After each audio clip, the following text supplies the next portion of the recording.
11 ноября в Пятигорске во дворе музея Дома Алябьева зажгли костер. У живого огня греются, читают стихи и поют песни поклонники поэтического дара Марины Цветаевой.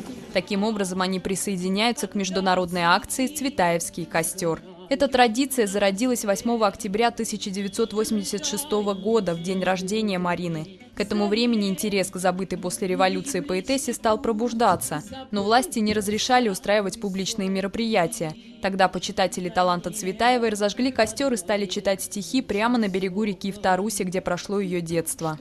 Искры этого пламени разлетелись по 60 странам мира. Праздник обычно отмечают осенью. Пятигорск принял эстафету у немецкого города Людвигсбурга.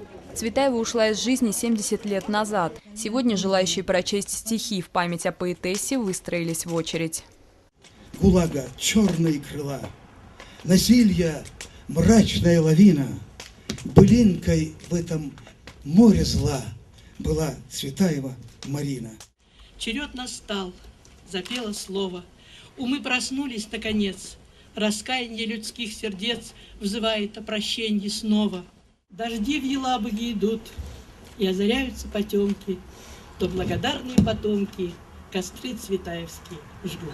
В последние годы интерес к поэтам Серебряного века, к ним относилась и Цветаева, заметно возрос. Им удавалось передавать все чувства через богатую культуру русского языка, считает поэт Умар Яричев из Чеченской Республики.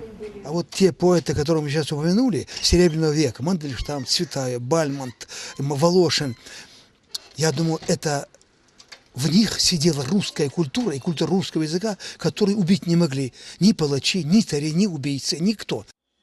Послушать стихи Марины Цветаевой можно было в выставочном зале музея, где продолжился вечер. Судьбу своему творчеству поэтесса предсказала еще в 1913-м в следующих строках. «Разбросанным в пыли по магазинам, где их никто не брал и не берет, моим стихам, как драгоценным винам, настанет свой черед». НТД, Пятигорск, Россия.